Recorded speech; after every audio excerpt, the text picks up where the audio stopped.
Viimaks, matemaatika riigieksam 2016 kitsa esimene osa.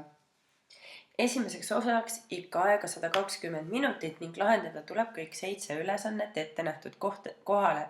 Kui ettenähtud kohale ei mahu, on selle jaoks mõeldud lisaleht. Alustame ülesandest 1. Ülesandes 1 me korrutame täisavaldisega murru lugejat. Selleks, et saaks murdu korrastada, märkame ruutude vahevalemit.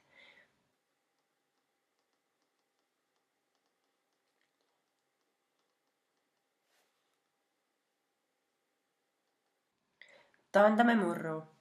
Murdu saab taandada 3x + 2-ga ning veel kord 3x + 2-ga. Alles jääb vaid lugejas olevad tegurid 3 ja 3x - 2. Avame sulud. Ning avaldis on lihtsustatud. Teises punktis tuleb meil avaldada avaldise väärtus, kui x on võrdne 81 astmel -1/4. Leiame x-i väärtuse enne, kui asendame x-i väärtuse avaldisse. Negatiivse astendajaga astendamisel astendame hoopis aluse pöördarvu. Ning muruline astendaja tähendab juurimist. Juurime nimetajaga 4 ning astendame lugejaga 1, kuid astendajat 1 ei ole vajadust kirjutada. 4. juur 1 on 1 ning 4. juur 81 on 3. Nii, kui x on võrdne 1/3, siis antud lihtsustatud avaldis asendame x-i asemele 1/3. Avaldis omandab väärtuse -3.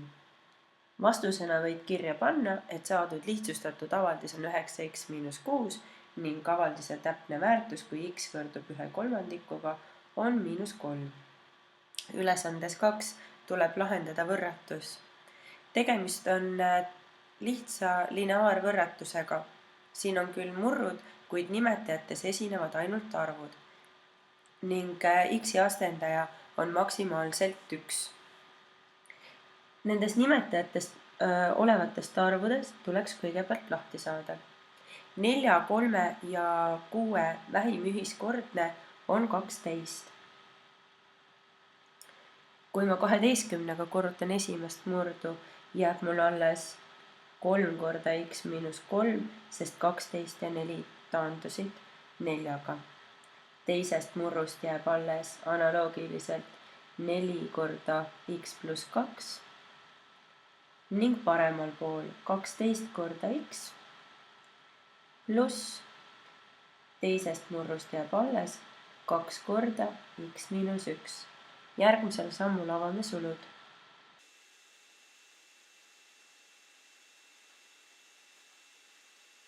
Järgmisena viime vasakule poole võrratuse märki kõik lineaarliikmed ning paremale poole vabaliikmed ning koondame.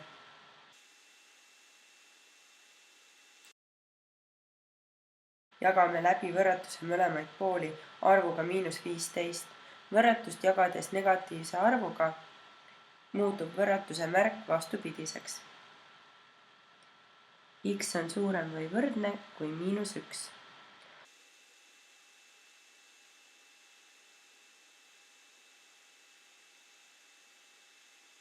Arvud alates -1 kaasa arvatud kuni lõpmatuseni välja.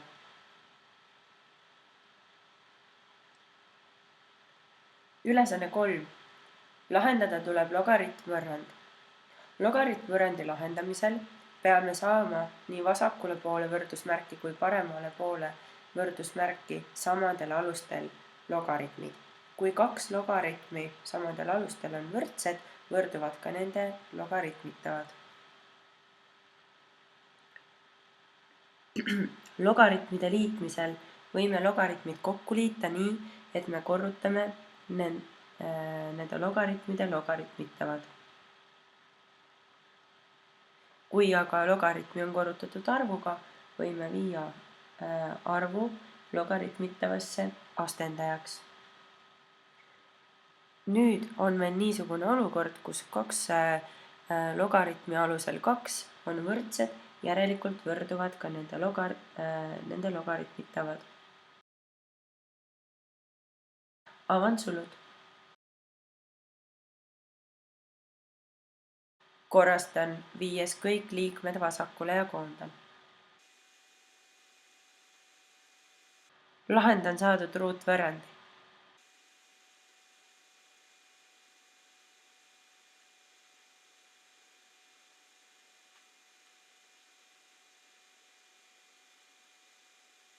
Saadud lahendeid tuleks kontrollida esialgsesse võrrandisse ja vaatame, et logaritmitavatest ei saaks negatiivseid arve.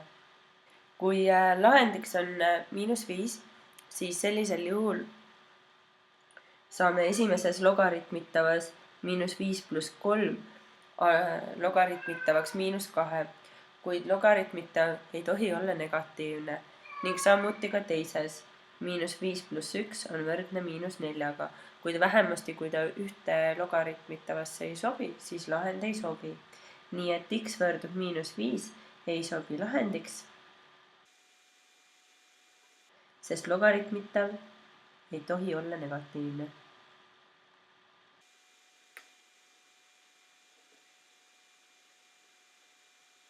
Ega ka võrduda 0-ga. Kontrollime lahendit 1. 1 + 3 on 4 ning logaritmitav on 4, positiivne logaritmitav sobib. Ning teises samuti 1 + 1 on 2 ning positiivne logaritmitav sobib. Pane kirja ka ülesande vastus. Selle võrrandi lahend on x võrdub 1. Ülesanne 4. Tuleb lihtsustada trigonomeetriline avaldis.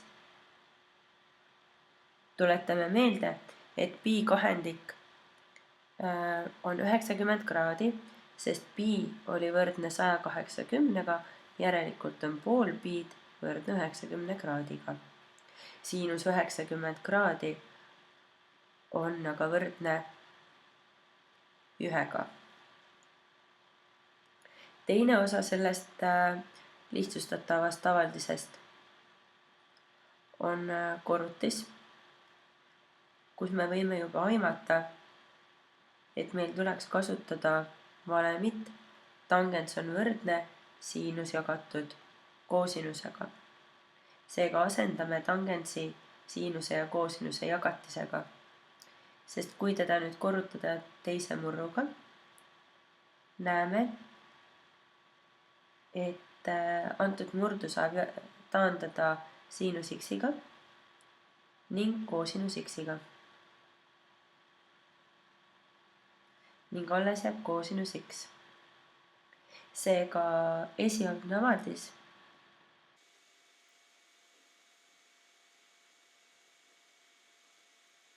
on võrdne 1 miinus koosinus x. Ja ega ei saanudki teisiti olla. Meie funktsiooni avaldisega on tegemist 1 miinus koosinus x. Antud funktsiooni graafik on toodud ülesande juures antud joonisel. Ja tuleb siis lahendada võrrand ette antud lõigust 0-st 2 piini. Ja võrrandiks on siis funktsiooni avaldis on võrdne 1-ga. Ehk siis meie peame leidma, milliste x-ide korral on funktsiooni väärtus võrdne 1-ga. Funktsiooni väärtus ehk y on võrdne 1-ga nendes punktides. Nende punktide x-koordinaadid on aga, uurime kohe välja, kõigepealt 0-st 2 piini on 12 ruutu See tähendab seda, et 6 ruutu 1, 2, 3, 4, 5, 6 on pi. 1 ruut on järelikult pi kuuendikku ning järelikult 1, 2, 3 pi kuuendikku tähendab pi kahendikku. 1, 2, 3, 3 pi kahendikku, 1,5 pi. Seega võrrandi f kohal x võrdub 1 lahendid on joonise põhjal x1 võrdub pi kahendik ja teine lahend x2 võrdub 3 pi kahendik. Ülesanne 5. On antud funktsioon. Palutakse leida funktsiooni kahanemisvahemik, miinimumpunkti koordinaadid ning ka puuteja võrrand tuleb koostada. Kahanemisvahemikku tähistati nii. Miinimumpunkti koordinaadid saame aga niiviisi, et me leiame kõigepealt ekstreemumkohad, määrame liigi. Miinimumpunkt on siis niisugune punkt, kus kahanemine läheb üle kasvamiseks ja ekstreemumkohtadest tuleb meil siis välja juurida kõigepealt miinimumkoht ning seejärel miinimumkohale vastav miinimum ja niiviisi saamegi miinimumpunkti koordinaadid kokku. Seda siis kõike juba lahenduse käigus. Kahanemisvahemiku leidmiseks tuleb lahendada võrratus, kus tuletisfunktsiooni avaldis on väiksem nullist. Leiame tuletisfunktsiooni, võttes tuletise esialgsest funktsiooni avaldisest.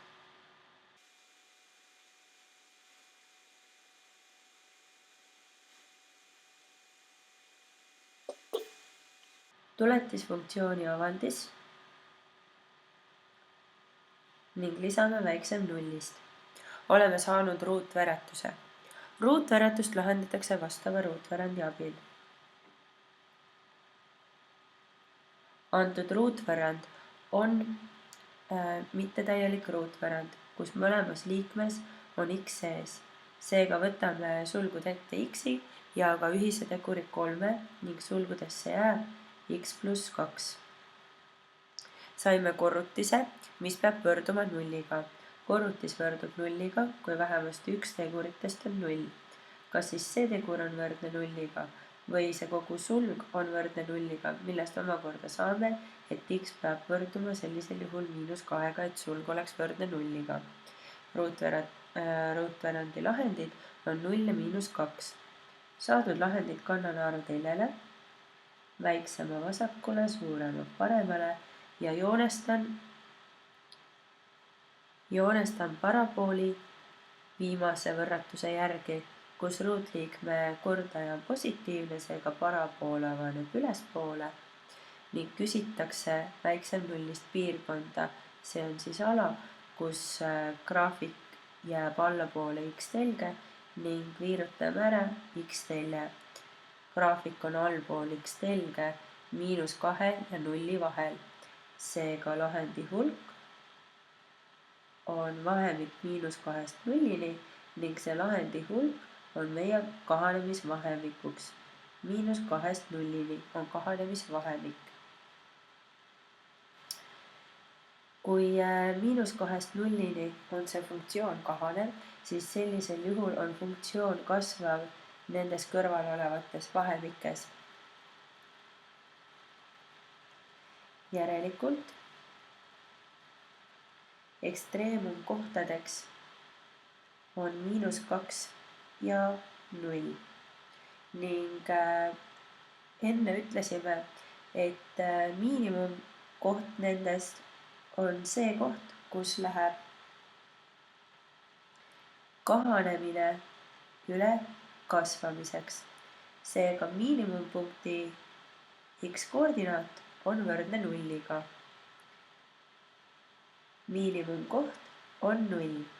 Temale vastava miinimumi saame aga nii, et me funktsiooni esialgsesse avaldisse x-i asemele paneme miinimumkoha 0.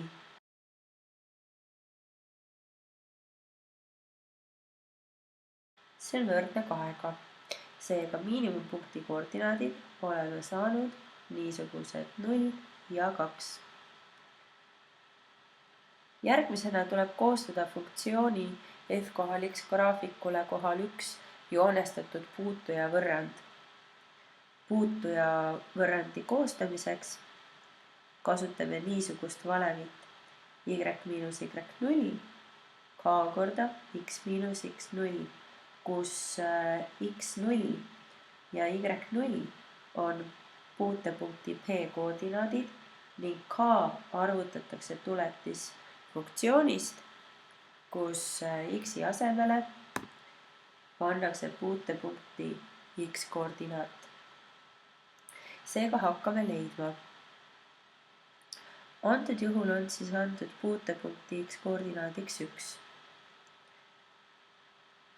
Y-koordinaadi leidmiseks tuleb aga funktsiooni avaldisse panna x-i asemele puutepunkti x koordinaat, kuna puutepunkt asub funktsiooni f graafikul. Y0 arvutamiseks tuleb esialgse funktsiooni avaldisse x-i asemele asendada puutepunkti x koordinaat. Ja saame, et puutepunkti y koordinaat on võrdne 6-ga. Puutepunkti koordinaadid 1 ja 6. Tuletisfunktsioon on meil eelpool leitud, seega k arvutamiseks ei tule midagi muud teha, kui tuletisfunktsiooni avaldisse panna puutepunkti x koordinaat. Tuletisfunktsiooni avaldis oli meil leitud niisuguse koha peal. 3x ruudus pluss 6x. 3 korda 1 ruudus pluss 6 korda 1 võrdub 9. Tõus on võrdne 9-ga. Nüüd saame asendada y0, k ja x0. Loomulikult jäävad siis muutujad y ja x sirgevõrrandisse sisse. Y miinus 6 võrdub 9 korda x miinus 1. Avaldame y.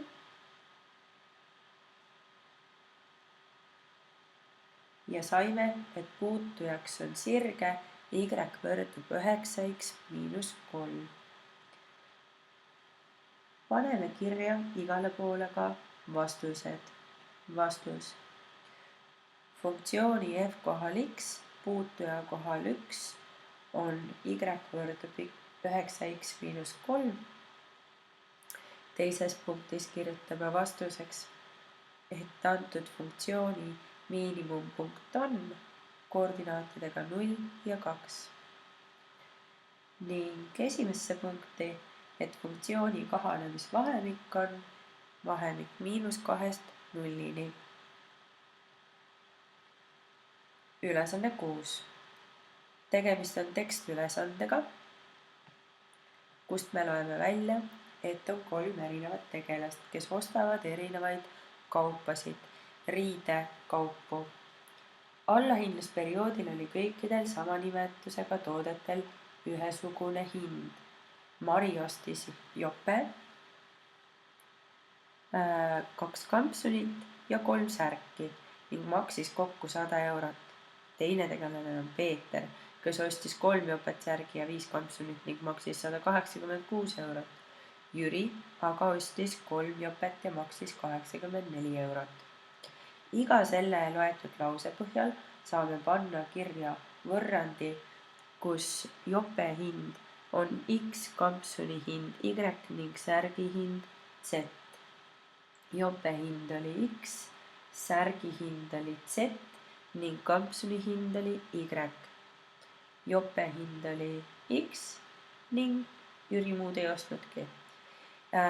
Ja miks on see mõistlik siis? Esimeses küsimuses küsitakse, kui palju maksis Piret, särgi z ja 2 kampsuni y eest kokku.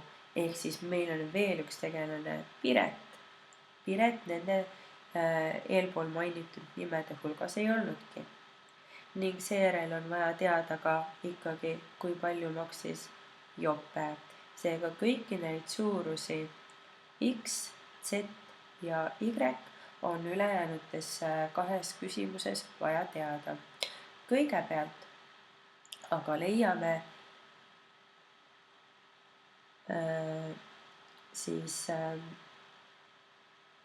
jope, kampsuni ja särgi hinna.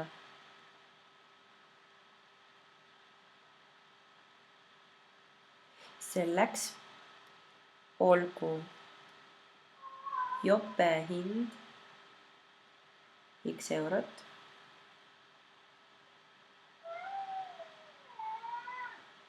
kampsun Y eurot,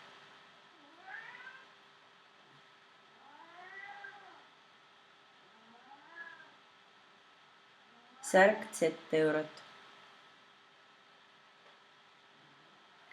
Ja kui nüüd kirjutada välja uuesti need samad laused, mida antud juhul ei ole mõtet teha, siis saame niisugused võrrandid.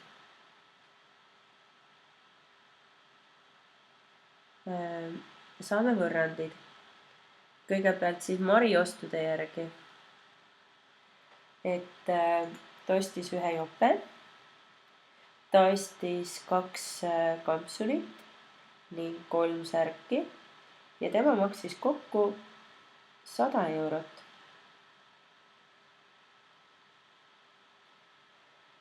Peeter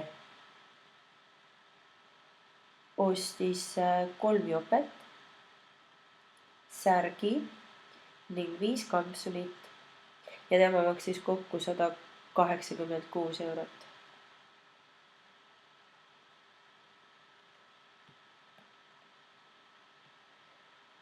Ja kolmas tegelane Jüri ostis 3 jopet ning maksis kokku 84 eurot. Lahendame saadud võrrandi süsteemi ja paneme tähele, et jope hind on meil väga kiirelt välja arvutatav. Peame vaid 84 jagama 3-ga. Jope hind on 28 eurot ja juba lihtsustubki meie ülejäänud võrrandisüsteem jope hinna võrra. Asendame X-i väärtuse võrranditesse.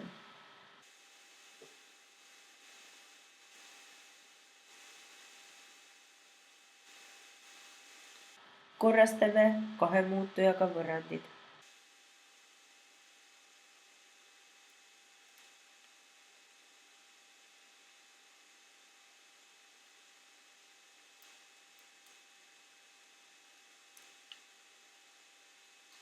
Valime lahendusvõtte ning lahendame saadud lineaarvõrrandi.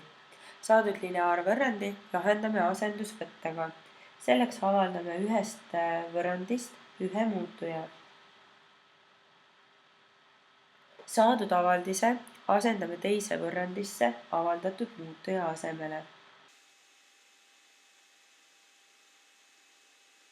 Ning lahendame saadud ühe muutujaga võrrandi.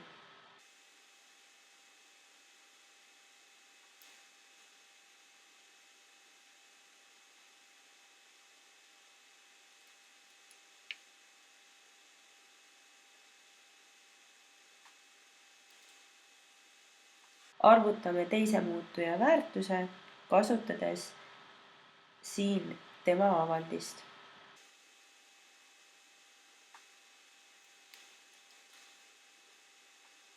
Oleme saanud, et jope hind on 28 eurot.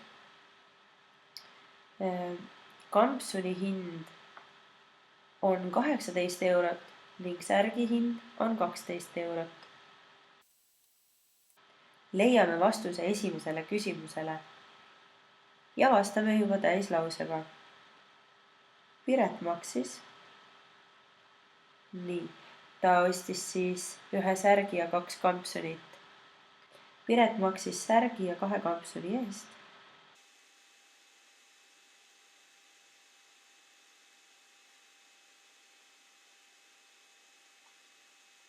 48 eurot. Punkt. Teiseks, arvutage jope esialgne hind, kui allahindlus oli 60%, see on see protsentülesanne, kus tuleb kasutada muutumist protsentides. Esialgne hind on alati 100% ning kui allahindlus on 60%, siis saadav hind on 40%-ne. Ja loeme uuesti teksti. Allahindlusperioodil oli kõikidel sama nimetusega toodetel ühesugune hind. Seega need tegelased, need 4 tegelast käisid allahinnatud kaupu ostmas. Järelikult jope hind moodustas 40% esialgsest hinnast, mis oli 100%. Seega jope hind 28 eurot allahinnatuna moodustas 40% esialgsest hinnast, mis oli 100%. Ja teises küsimuses küsitakse just seda. Kui tähistada nüüd see x1-ga, et eelmise tähistusega segamini ei lähe, siis saame võrdte põhiomastust kasutades leida x1 väärtuse ehk jope esialgse väärtuse. 28 korda 100% jagatud 40%-ga.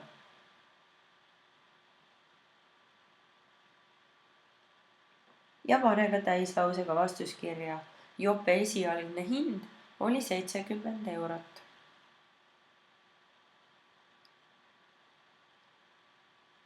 Viimane 7. ülesanne on kolmnurga ülesanne. Meil on üks kolmnurkne maatükk, millel on antud 2 külge AB ja AC ning nurk nende külgede vahel. AB ja AC lähtuvad nurgast A. Ja paneme tähele, et see nurk A on nürinurk. Seega, kui me teeme joonist, siis püüame alati pisut reaalsema joonise teha. Samuti siis me võime tähele panna, et AB on pikem ning AC on lühem külg.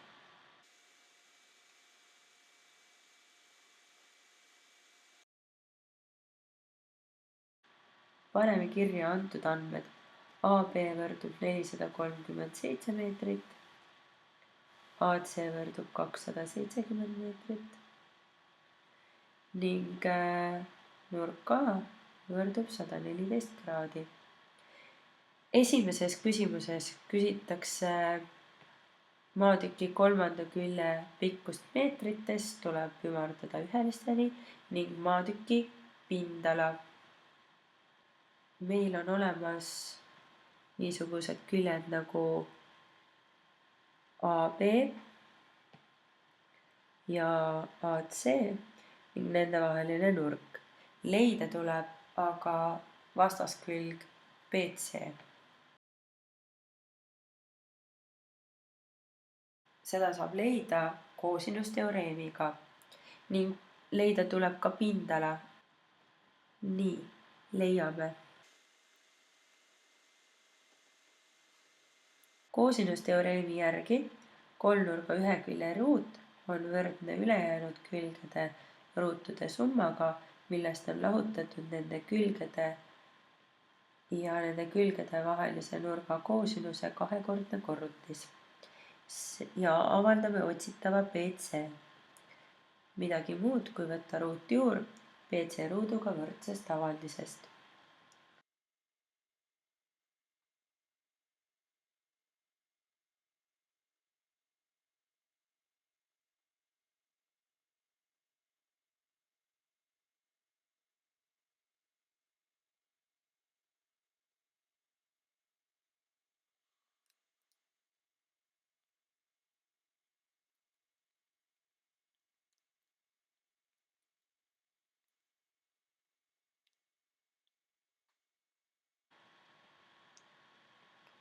Ümardada tuli meetri täpsusega ühelisteni.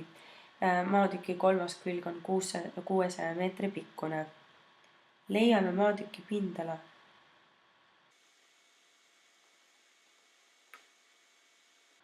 Selleks teame, et kolmnurga pindala on võrdne 2 külje ja nendevahelise nurga siinuse poole korrutisega.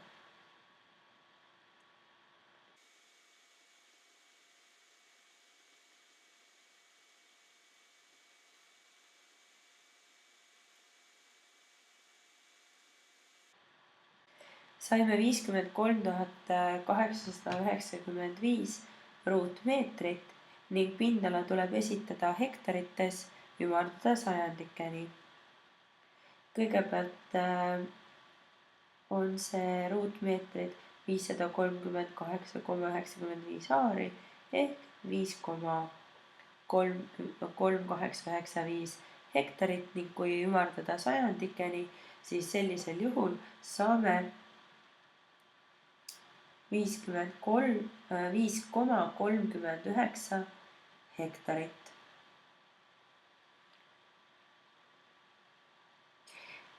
Teine küsimus. Soovitakse rajada võimalikult lühike teelõik maatüki tipust A küljeni BC ja kõige lühem lõik mingisuguse küljeni on selle küljega ristuv lõik. Ja mis muu lõik see olla saab, kui kolmnurga küljele BC joonestatud kõrgus H. Seega, kuna meil on juba teada kolmnurga pindala S ning vaja on leida kõrgus H, mis on joonestatud küljele BC, siis teame, et kolmnurga pindala on võrdne ka külg BC korda sellele joonestatud kõrgus jagatud 2-ga. Avaldame otsitava H.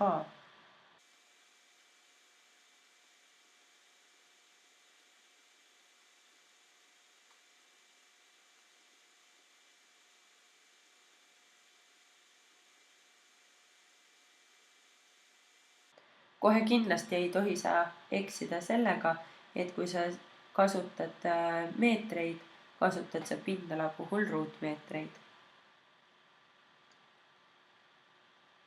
Tuleb esitada vastus meetrites ning ümardada ühelisteni. Saame, et tee pikkus peab olema 180 meetrit. Pane kirja täislausega vastus, vastates mõlemale küsimusele. Maatüki kolmas külg BC on pikkusega 600 meetrit, maatüki pindala on 5,39 hektarit ning teelõik maatüki tipust A küljeni BC on 180 meetrit.